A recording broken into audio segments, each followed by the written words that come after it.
Chessie, it would be awesome to get started with a little bit of your journey into the world of veganism. What brought you here? Well, thanks, Jim. Brought me into veganism as a Yeah, as a whole subject.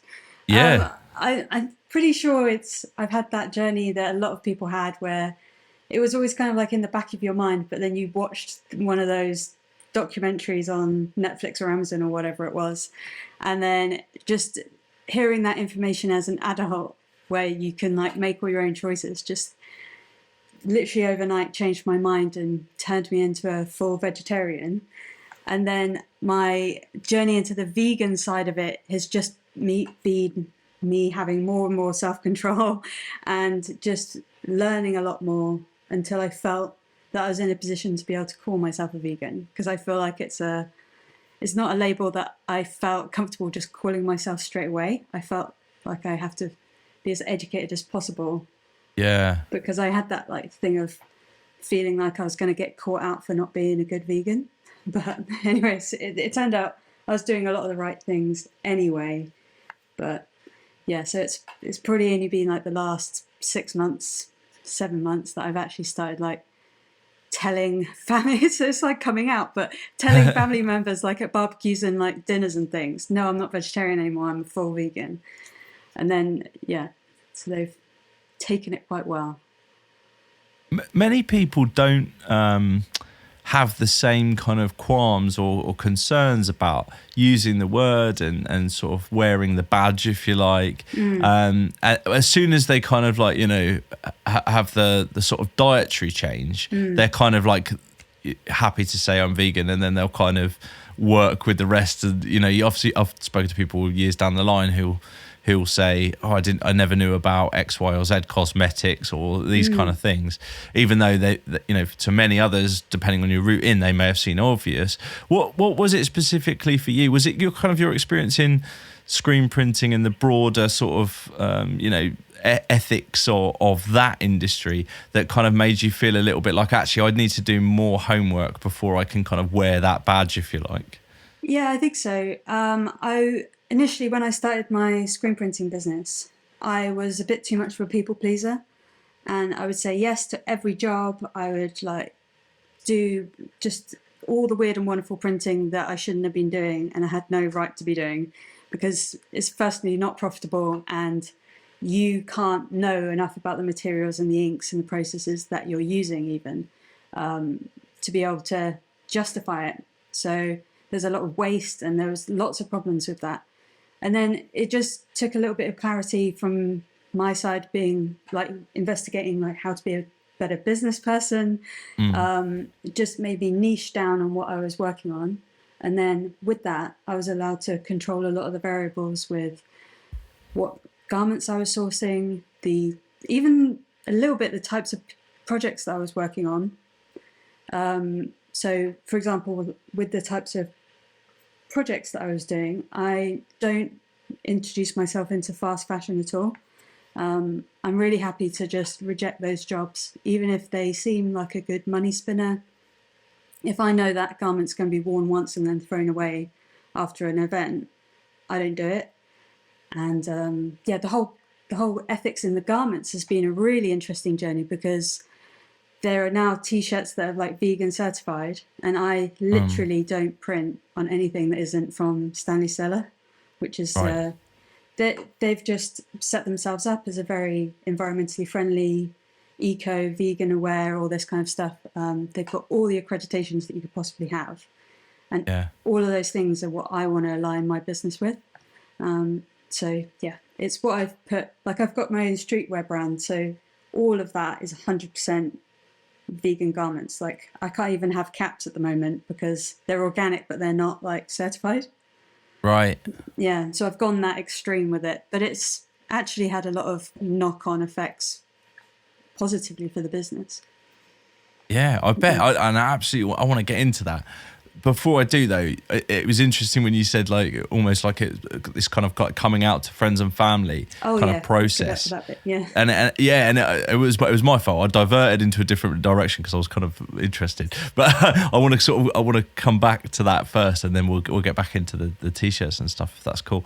But yeah, what if friends and family kind of how was their reaction? Obviously I guess they were comfortable with you being vegetarian and things like that. I think it's down to a background thing of we're from like a really big Irish family where my granny was a cook in the army, for example, and you ate what you're given. There wasn't ever going to be like, oh, I don't like that, granny. It's like, no, you sit there and you eat every single morsel on that plate, and then you can go and play. Not even in a mean way, just in a my gran obviously was around during the war and all that kind of stuff. So I feel like those layers of kind of like Irish Catholic guilt on around food were just inadvertently put on us as kids. And there was just this kind of like thought about vegetarians being a bit like weedy and pale. So it was like a negative connotation on vegetarians, and vegans wasn't even a word growing up. So it's kind of that like perception that you kind of got to just go, oh guys, this is stupid, coming at it from an adult mind. Obviously all of that has been completely we've got like amazing vegan athletes and all this scientific knowledge about we've got protein alternatives now that we've never dreamed of back then. So I think it's just coming at it from a fresh perspective. Now, a little bit of education. I have had those arguments with the family discussions where it spirals into stupid things like, oh, plants have feelings. And you're like, oh, okay, I won the argument. But I know I've won now because you brought up plants having feelings. So I have had those little battles. But yeah, they have definitely accepted me as a vegetarian and now a vegan. Well, that's good to know. It's just like, what do you feed a vegan at a barbecue? That's the kind of problem they have with it. It's not like even restaurants now, because there's always like a vegan section now. So it's just when I come round, they always just get me special milk, which is great. But then they do make mistakes sometimes. So we're all just learning together, I think. Totally. So not necessarily a challenge of your fundamental ethical position, more just a kind of like you're a bit of an inconvenience. I'm a massive inconvenience. There's so many of us, and then they're like, oh, for God's sake, now we have to get Chessie Beyond Meat and Alpro. Do you feel like you basically give most of your money to Alpro now? Like being Alpro and minor figures, like, and if I find out there's a minor figures deal on somewhere, then I mean this happened the other day in a supermarket that will remain nameless, but they it was ridiculous. I sort of like I found out from a friend that this is the kind of world I live in now. Yeah, somebody said, minor figures is on at 130 something in this, and it's normally like it's £2 a carton and stuff. And I love it. And at best, if you get the subscription discounts, like 140 something. So I rushed down there. Literally, I was clearing shelves. So I know. It was terrible. But I've got a really good hack for Alpro, by the way. Can I tell my Alpro hack? Oh, please do. Yeah, I'll take any hacks. If you don't mind, I'm sorry. It's Sainsbury's. I don't care. Okay, so you've got like the normal cold aisle, and then you've got that weird preservative aisle where the milk has long life. They switch the deal between those two constantly.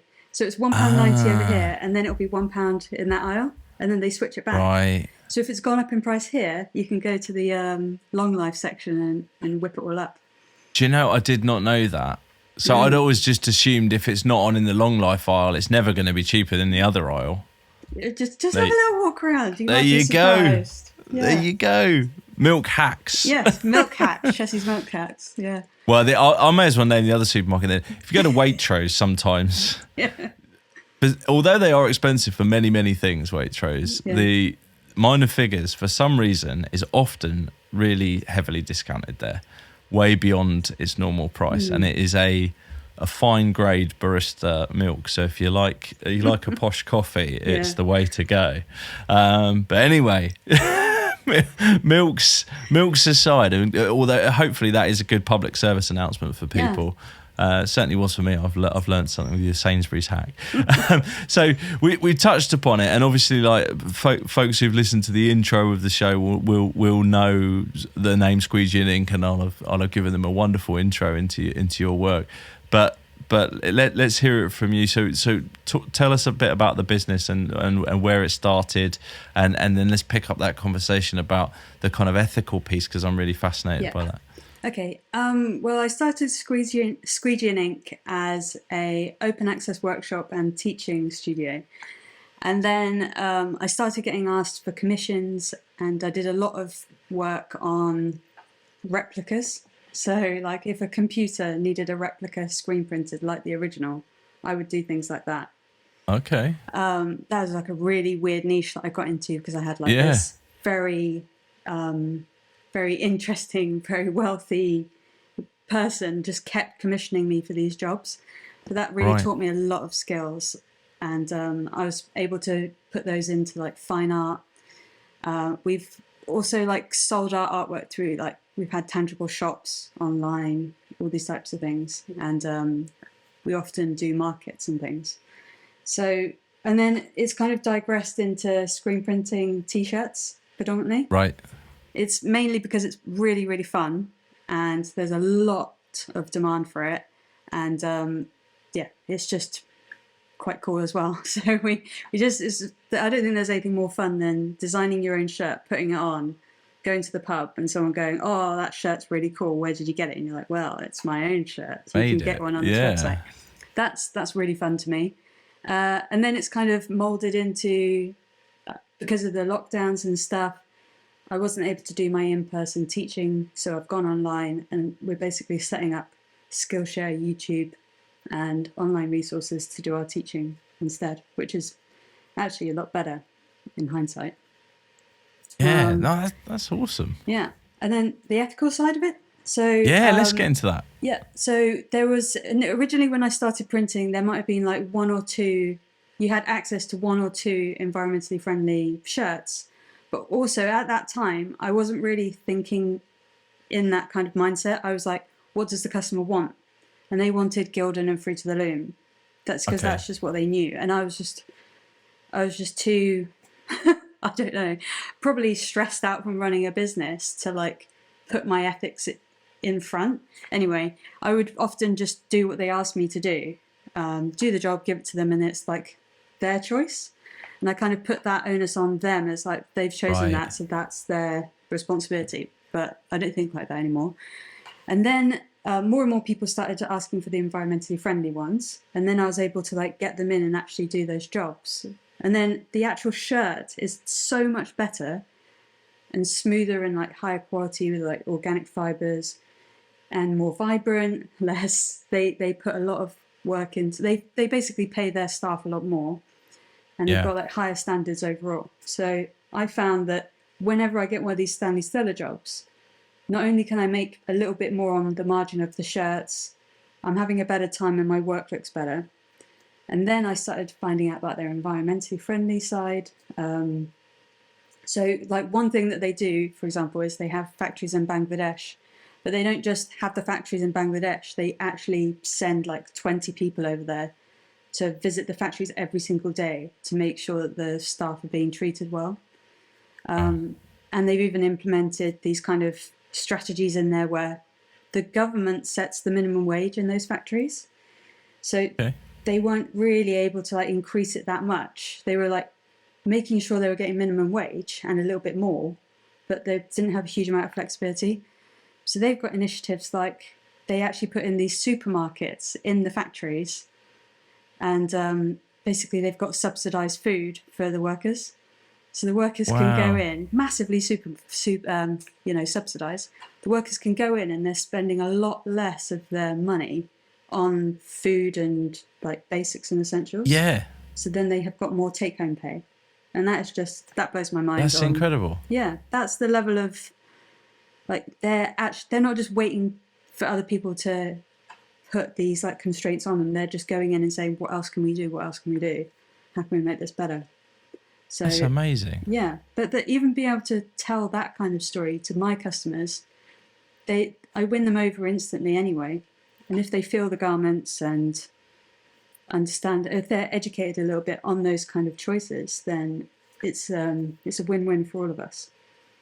Forgive my naivety. So a government setting the wage in a factory, they're doing that, I take it, so that because it brings revenue into the country generally, that industry. Yes. So they don't want to make it, or is it an attempt to protect the worker? Where's that come from? They're trying to keep competitiveness in pricing from like neighboring countries and like other factories and things. They don't want like price wars, but they don't want.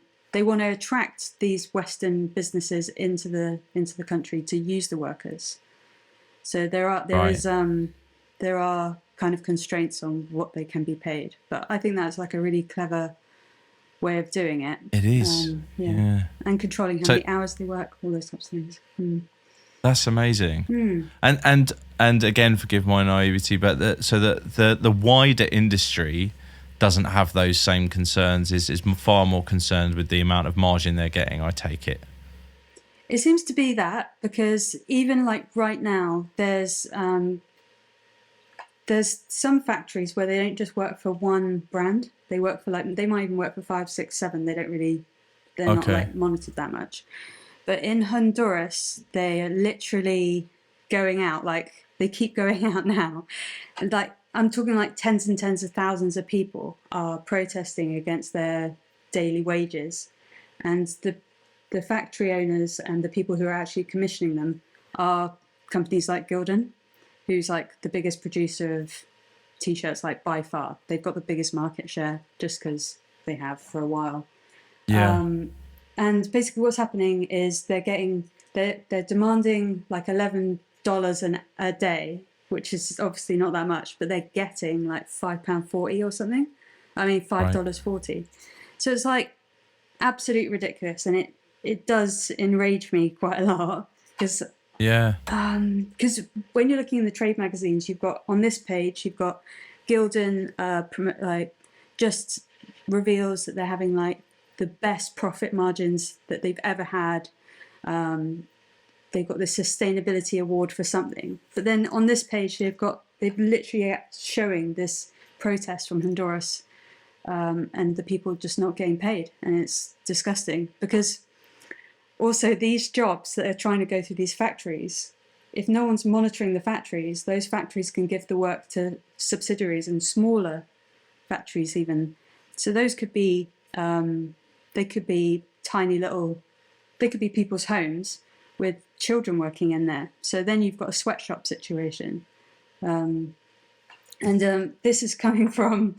Like, I kind of accidentally went into this big hole about this when I interviewed someone for my podcast, which is all about garment decoration. And he has an activism campaign called No Sweat, which is like an anti-sweatshop garment campaign.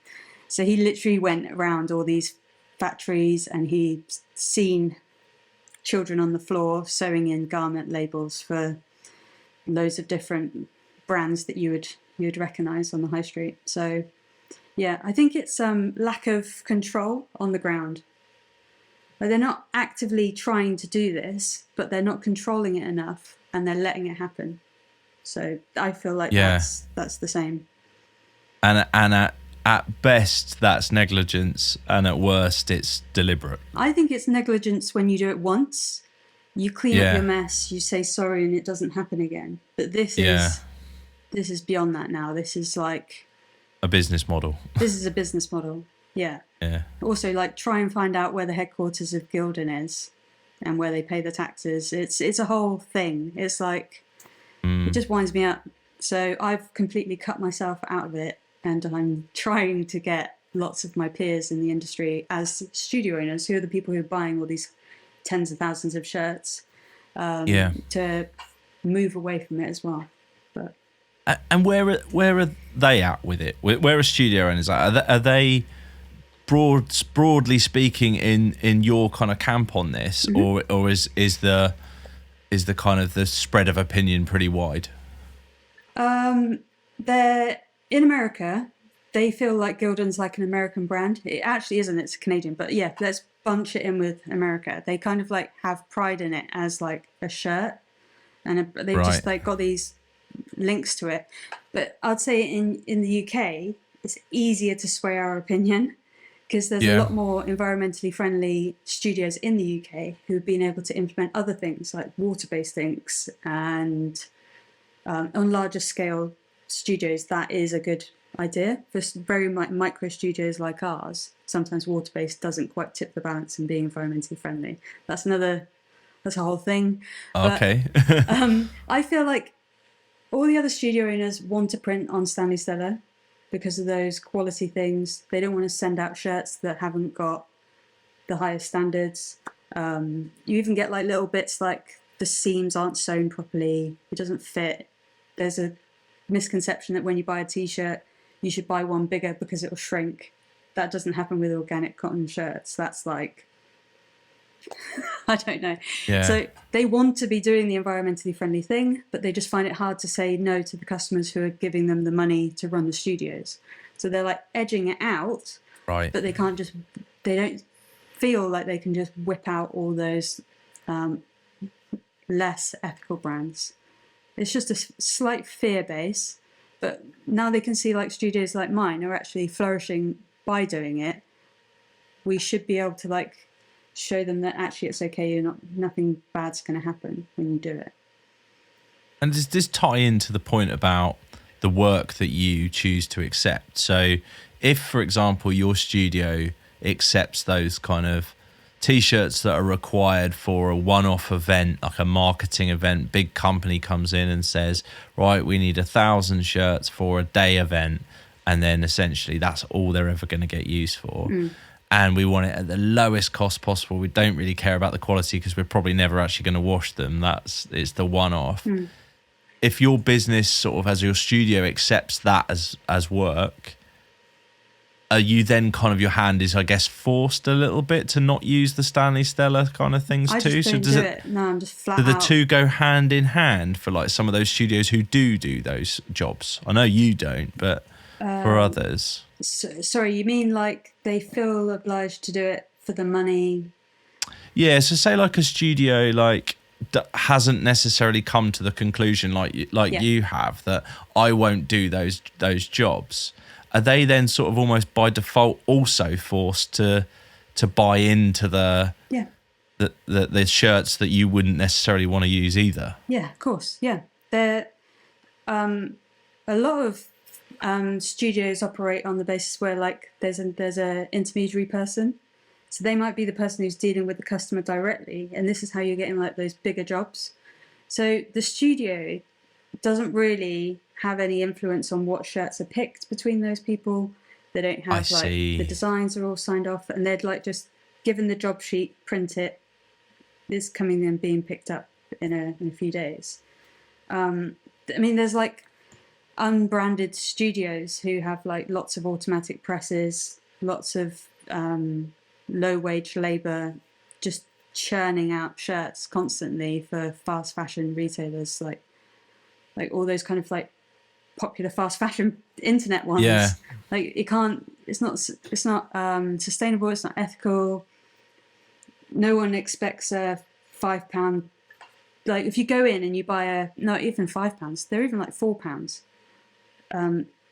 No one could have been given enough money to make that shirt. It doesn't work. There isn't enough money in there for everyone to be paid fairly in that process. It's not physically possible. Someone's being taken advantage when it's that squeezed margins. Again, this is a naive question, but from the consumer's point of view, like when they're looking at shirts, is it as the rough rule of thumb, the things that you need to be looking out for, is it as simple as like if your price is too low, that's big red flag, but what are the kind of the red flags to look for in terms of like whether this shirt is kind of ethically produced? they'll shout about it. So there will be like earth positive. They'll have it in the label in here. They'll have like, I'm not going to pull out the vegan certified label on these shirts. I wanna tell people about that. Another thing that might help you out is looking for 100% cotton being organic, because if they're going to the trouble of getting the organic cotton, then they have to pay the farmers a little bit more for those certifications, and then it like trickles through. They're literally going to have vegan symbols on them now.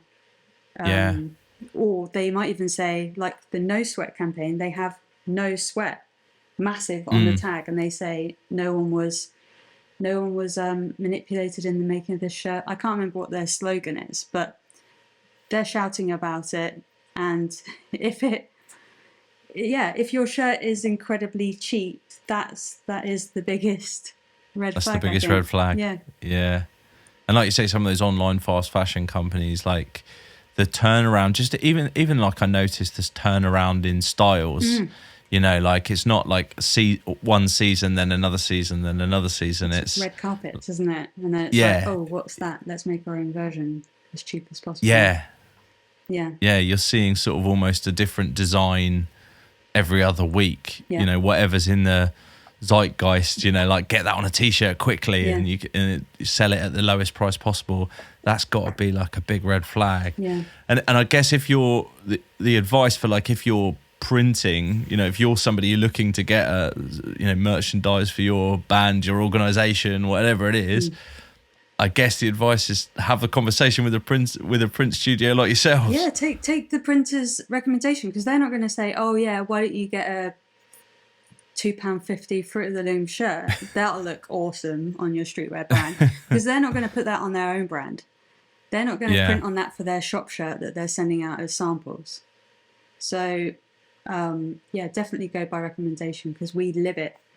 We know the difference between printing white on a crappy shirt and a beautiful smooth one. So it's going to make everything look better, feel better, and let you sell it for a higher price as well, because you know that you've made those considerations, and just pass it on. Shirts is obviously one thing, but you've got the inks too, and I guess that's a far more complicated discussion.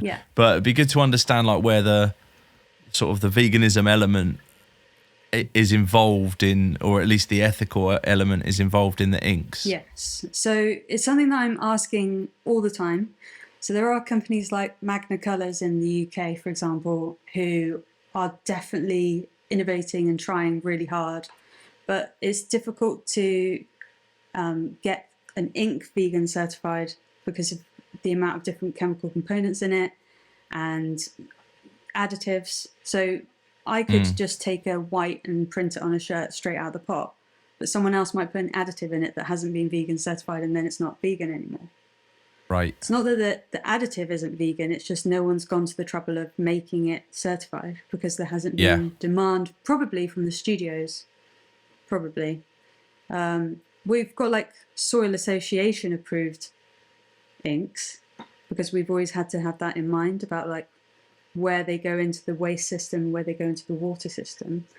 But no one's really pushed it enough yet to push them to do that certification and stuff. So there are choices that we can make, and there's a lot of the problematic parts of Plastisol ink have been removed now, and a lot of the chemical cleaners that I've noticed, I used to have to wear a mask, and people would come in the studio and it would hit them. The chemical fumes would hit them, but I would be completely I wouldn't even smell it anymore. So the chemicals have definitely changed, and like I know I'm not supposed to, but I don't even wear gloves anymore, and my hands are fine. Whereas they used to look they used to look dead. I think they've done a lot of work on the chemical side of it, but the inks are just very broad and difficult to pin down. Are you starting to sort of hear that conversation amongst studio owners, like now that it's like, well, we've got this, we're making this change around the shirts, We want vegan certifications. We want soil association. We want like some provenance to the product we're selling. Are you seeing that conversation naturally starting to flow around inks too? Yes, because vegans and vegetarians and like even people who are animal lovers and environmentalists, all those people have already asked for the shirt. But then it's definitely because everyone's trying to be more and more environmental because there's nothing else to compete on. We've all got like a level of quality that we can all kind of attain now. The shirts are good, the cleaning chemicals are good, our processes, our artworking, all of that kind of stuff has got to a certain level, and we can all teach each other all that bit. And then it's just, I think it's the last little hurdle to truly say that the shirt is verified as vegan, even though it is. But you want to be able to say this is a purely vegan shirt, because I do sell my shirts as, I sell the shirts as vegan, but what I found is I went to get them certified, but then it was costing like hundreds of pounds per shirt that I put out. And I was like, but I'm doing all the shirts in exactly the same way, and the shirt is vegan certified. And they were like, no, it's every design. And I was like, oh well, I can't, no way. Wow. Because I've got about 36 different t-shirt designs. So that times that by a few £100 per design, I'm not making any money. So I can't. Well, I'm not willing to, because it doesn't add value to the customer to have that certification per shirt, and I wouldn't be able to produce it. So that's a really interesting point actually for folks, because I think sometimes, obviously we want the vegan accreditations. We absolutely sort of, when people see those in any form of retail, there's an element of trust there.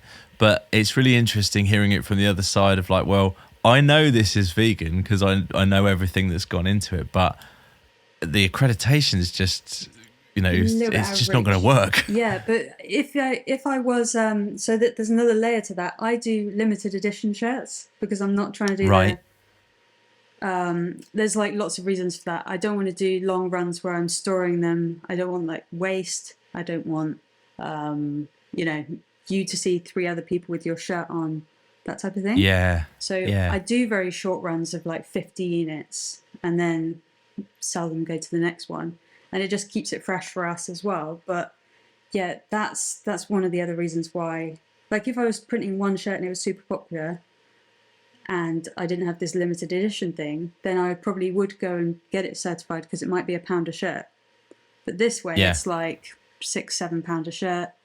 And I don't think people are willing to pay that for a t-shirt, like added on to the price at the end. So yeah, it's fascinating stuff. Yeah, it's fascinating stuff. But it does sort of make me think as well. Again, goes back to that.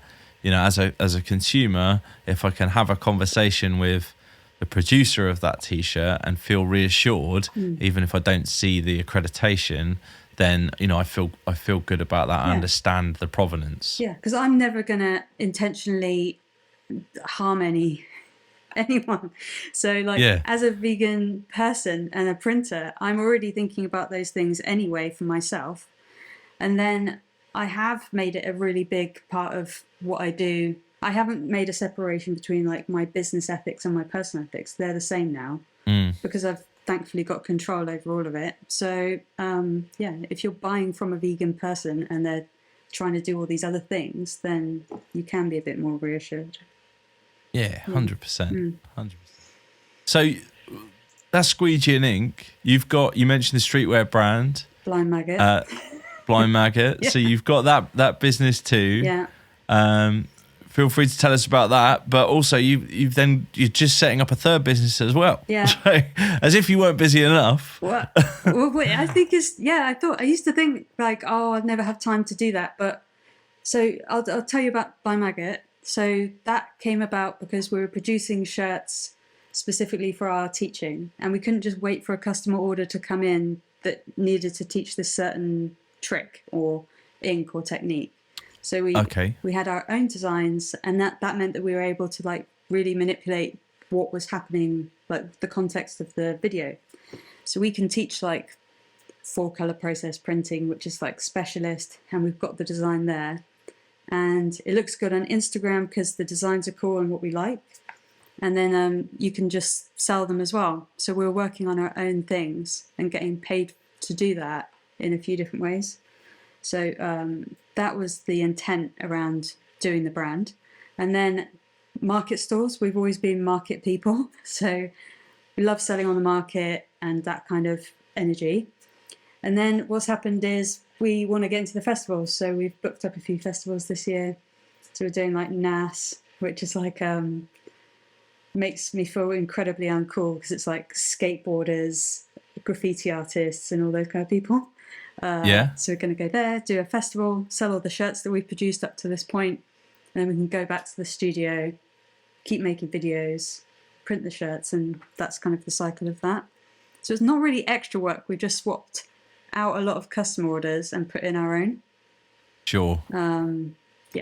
But it's meant that we make all the decisions, you know, because like when you're printing for other people, you're kind of like, oh yeah, that's nice. And then you're like, what about if you do this? And sometimes you're printing stuff that doesn't personally appeal to you and things like that. So having the control means that it's incredibly fun printing in here now.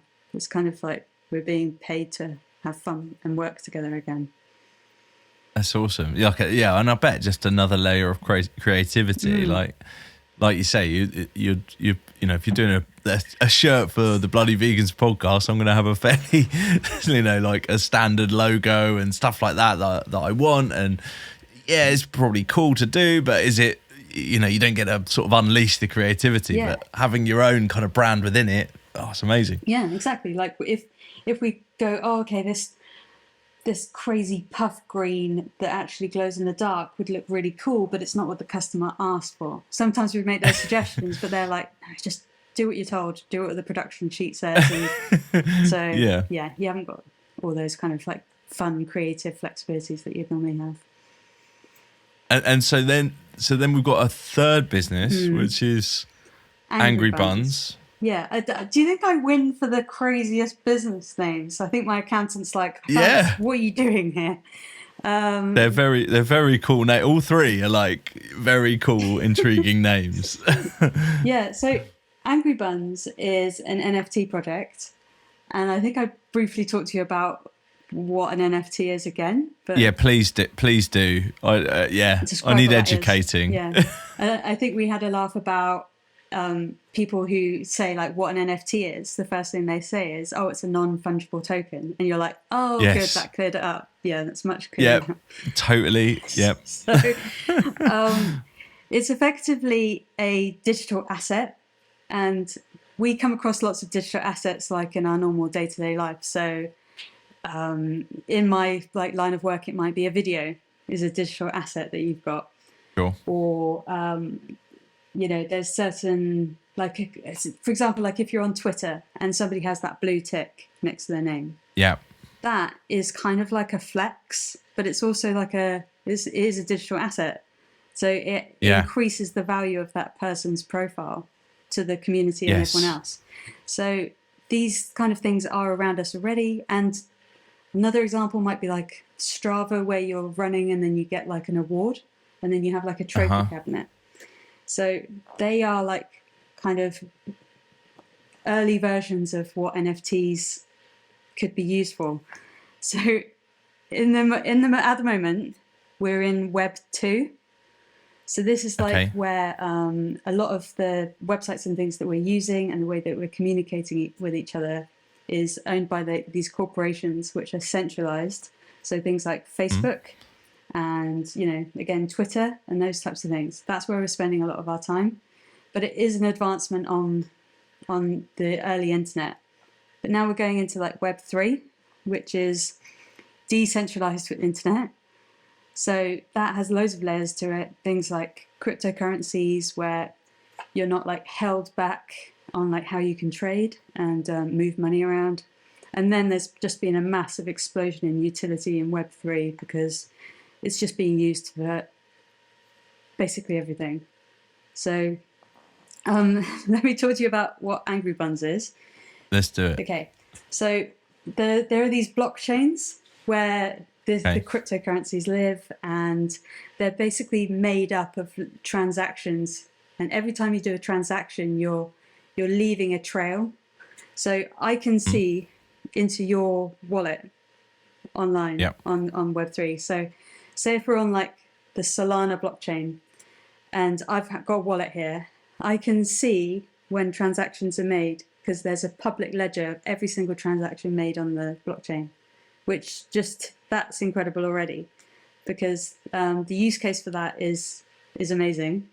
Because a project like ours, for example, where we're selling things and then we're having a community pot of money, you can see exactly where I spend that money on behalf of the community.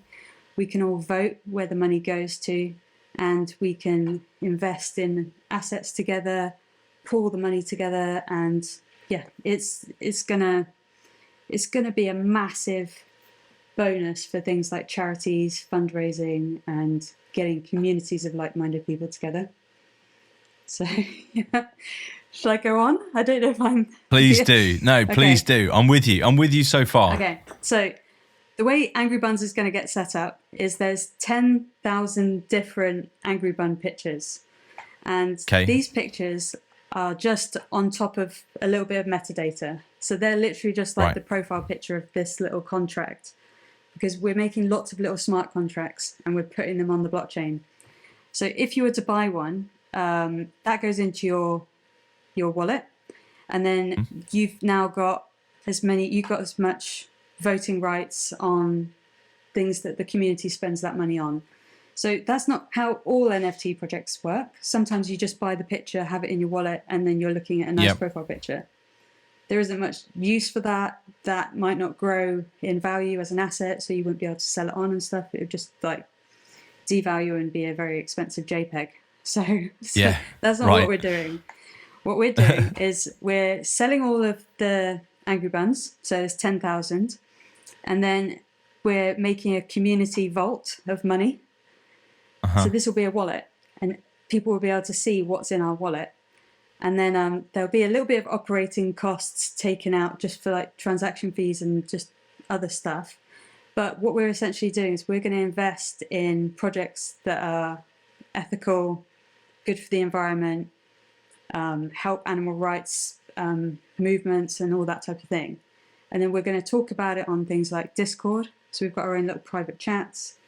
So if there was like an environmental activist or something and they had a petition, they could show the group.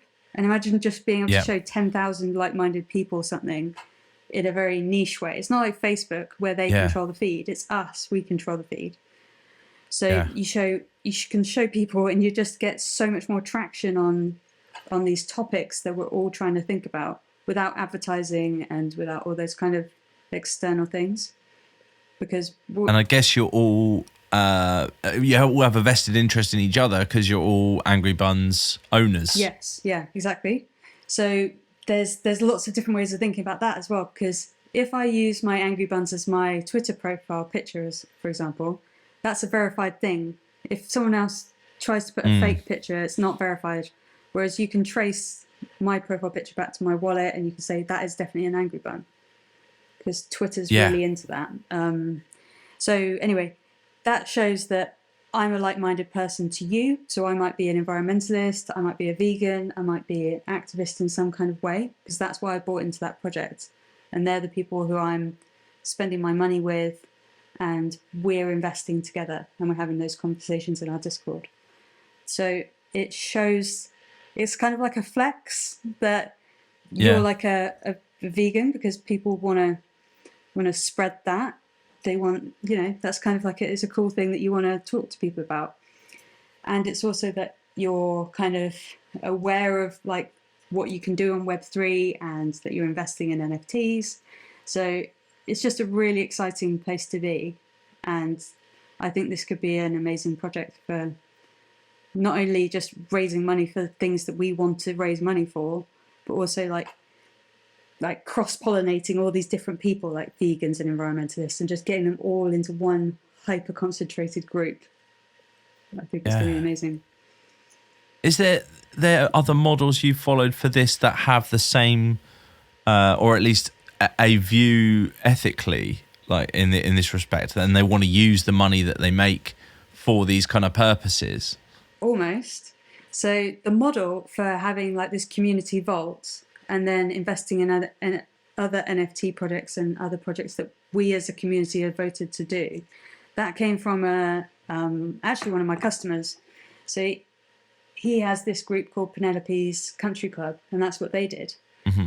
So they've like invested all the money into this vault, and then they buy the biggest NFT projects going, and they just watch the value go up. These are things that as an individual you'd never be able to purchase, but as a group of 10,000, they're buying the biggest ones. These NFTs go for millions.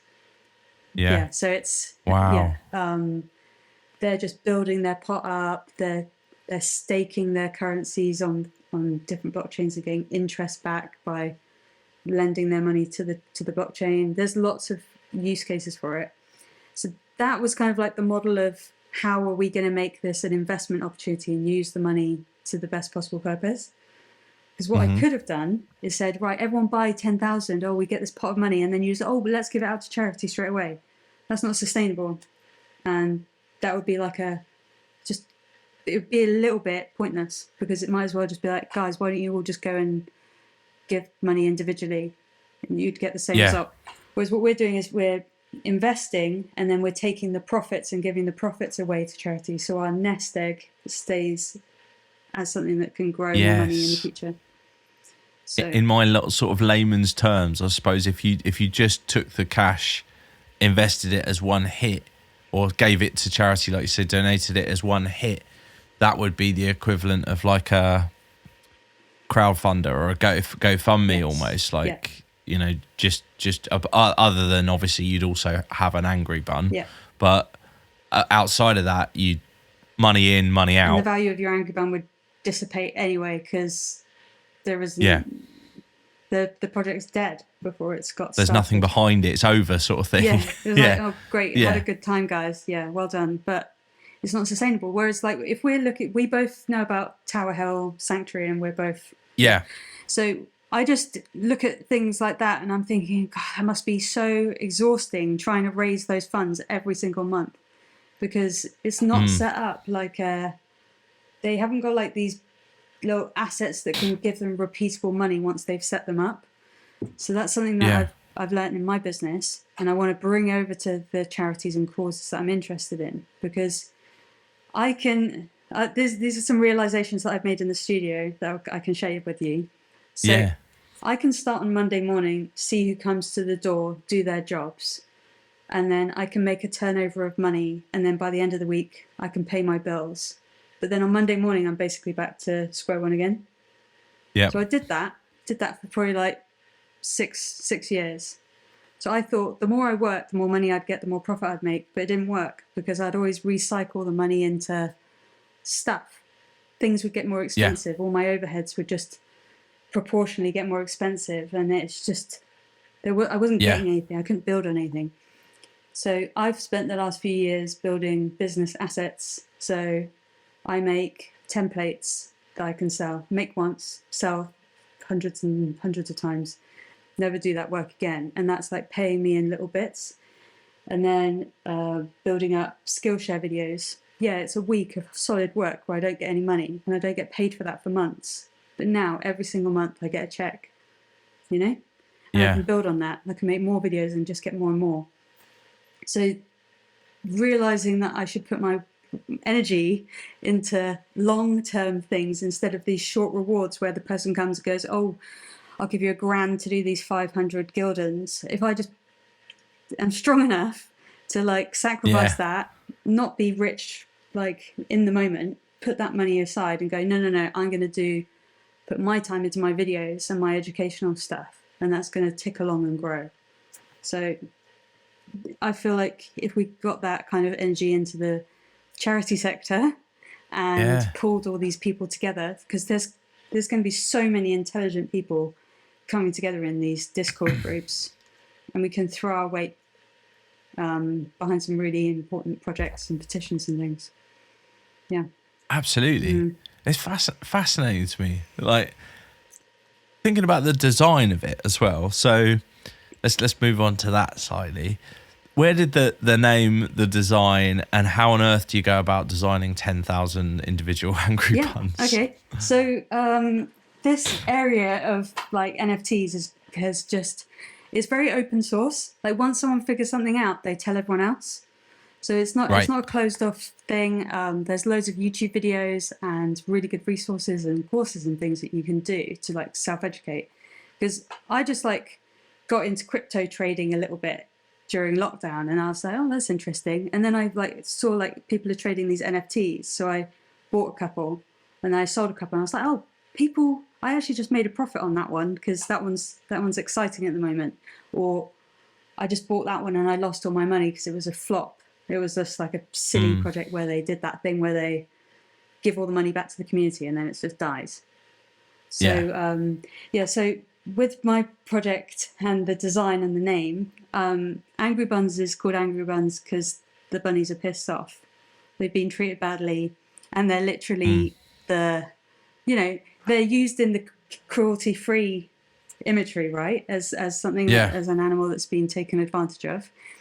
I just love bunny rabbits anyway, alongside like elephants as my favorite animals. So I thought they would be quite a cool character to base the design off. And you often see in NFT collections, there's like this kind of humanoid animal going on because it's like a cartoon computer character that we can kind of like relate to. And then there's lots of deeper meaning in the designs of each individual bunny rabbit. But are you asking like how I made 10,000 of them? It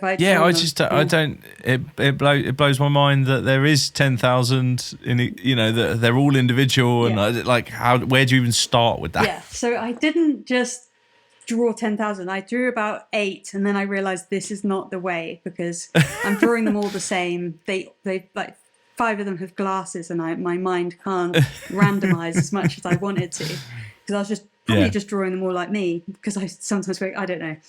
There needs to be like a randomized version of this.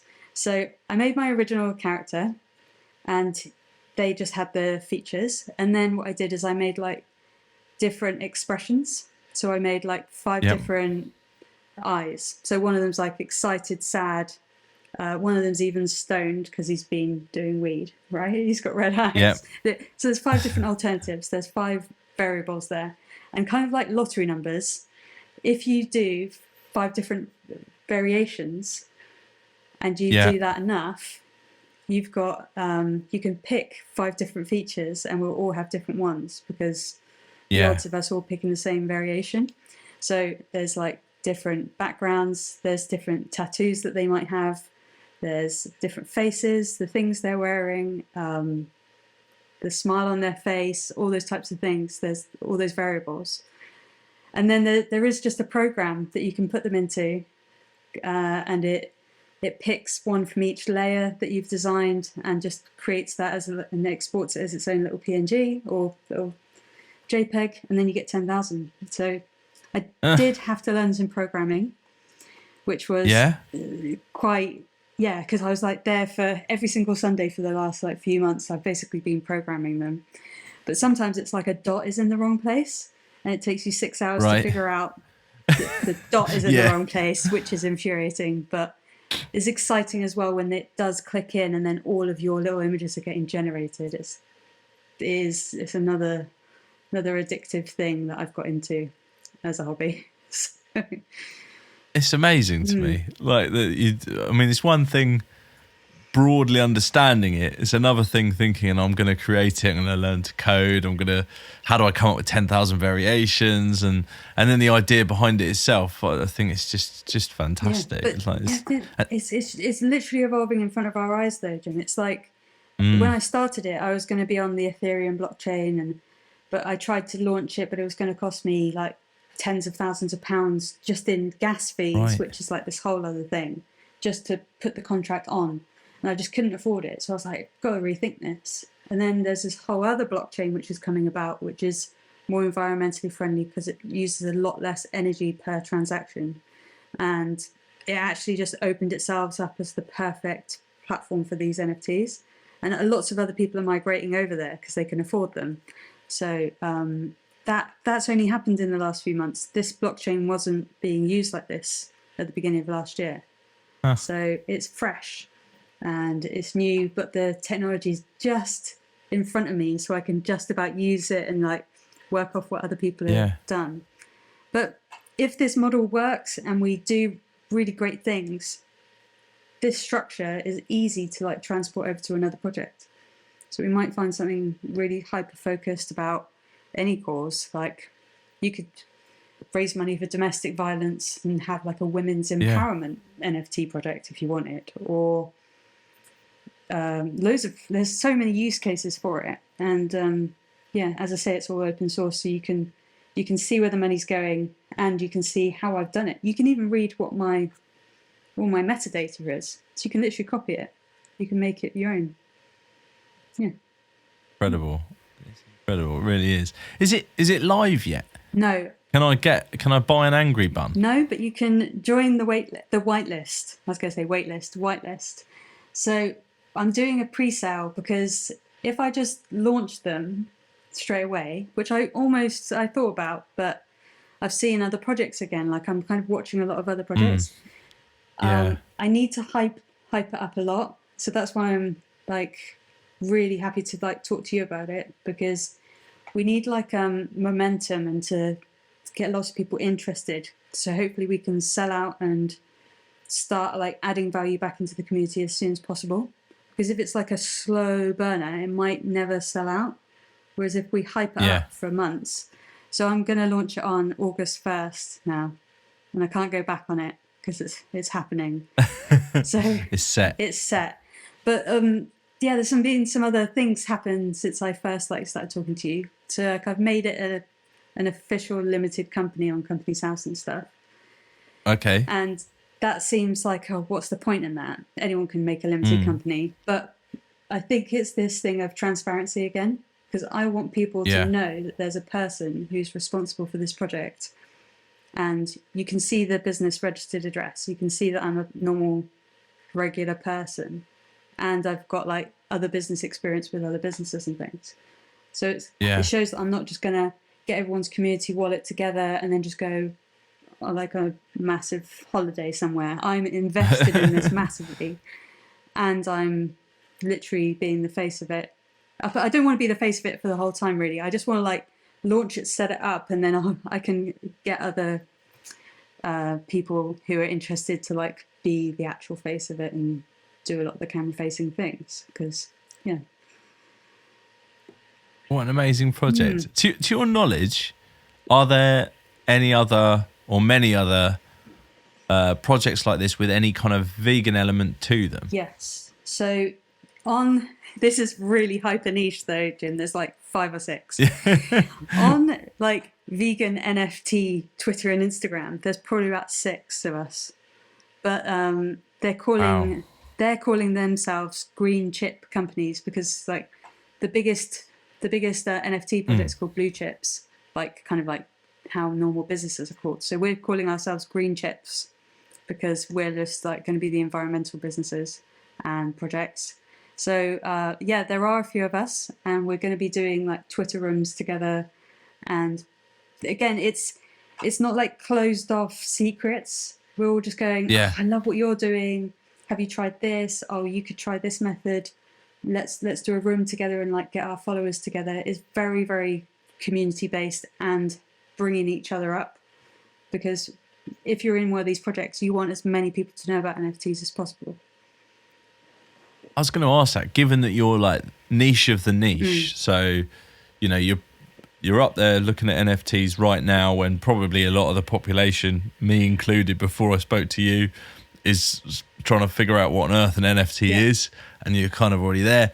Then you're kind of like I'm hanging out with the other vegan NFT like creators. 6 of us, So there's like 6 of you. So I guess like because you're there at the ground floor, has it made a little community amongst you folks? I'm starting to chat to them. I don't think they trust me yet because I'm not big enough yet, but they will. Yeah. They'll see that I'm already interested in their projects. I'm in their Discord groups. I'm chatting to them. I'm seeing what they're doing, seeing what we can do. So I'll build the trust up with them, especially when I do my Twitter rooms and things. But Going back to that point you just said, like, you might not have never heard about it yet, but this is mainstream this summer. Genuinely, Right. there isn't going to be a person in Britain who watches the news who doesn't know, or isn't even on social media and stuff, who's not going to hear about this, because even like the Royal Mint has been commissioned to make an NFT project this summer. So that's insane. They're the people obviously responsible for like that kind of level of British. I don't know if anything's going to give it like the British pound. You know, they're literally responsible for that sort of bastion of Britishness, like exactly. you say. So if they're making one, then they're a really old institution, obviously. So if they believe in it, or even if they're just like want to be current and they know that it's got longevity, if this was like a just one-off thing, they wouldn't bother. They want to see proof of concept, and they've got that now. So now they want to be involved as well, because they can make their own additions, and you know, when like a king comes on the throne or something, there'll be like a special NFT project for that, or they want to honor some like war veterans, they'll make an NFT project for that, and the money can go to. It's definitely got use cases in fundraising and just kind of a badge of I'm part of this community, and you want to show that off to people. I guess they're literally seeing some parallels with, you know, a commemorative coin that they would have, and you know, I remember that back in the day of like, you know, my nan maybe buying a commemorative coin for, you know, like whatever it may be, a particular royal or whatever, and that having value over the course of time that increased was the idea. I guess there's parallels, right? 100%. Even we've actually, whatever you think of their political views, Rishi Sunak as the Chancellor is throwing a lot of money behind cryptocurrencies, and he wants to make the UK a massive base for all of this kind of Web3 technology. So a lot of governments are actually thinking about making their own version of cryptocurrency that runs alongside the pound, like for example. So it's pegged to the pound and its value like follows that. But it just means that people are going to be able to make faster transactions with less fees, and we can kind of eventually push the banks out because we don't need them as much, because we're just going to be our own little banks doing our transactions on the blockchain. It's happening now. Wow. They're investing in it now, and as British people, we're very lucky because we're going to be at the centre of it. I'll tell you, it's an education. It really is for me. Look, Chessie, it's been amazing chatting to you. I would definitely want to let folks know what they need to do, though, to be first in line for Angry Buns. Find out more. Where do folks need to head? You can find Angry Buns on Twitter and Instagram, and then we have a website called angrybuns.club. So there you would find a button to be able to join the whitelist. So the whitelist is like a pre-sale, but I'll also collect your email in there if you want, so that you can just be on the email list and so you can be up to date. But it's going to be on the 1st of August is going to be the minting. So that's where the Angry Buns actually like go on the blockchain and then go in your wallet and become a real thing. Amazing. Well, we'll put links in the show notes so that everyone can go and click on those and find out more and get on the list and so on. Thank you, Jane. But yeah, it's been a pleasure chatting with you. Thank you for the education. Thank you for the awesome Bloody Vegans merchandise as well. The t-shirts are amazing. So yeah, it's been awesome chatting. Really Thanks so much. Thank you. Cheers.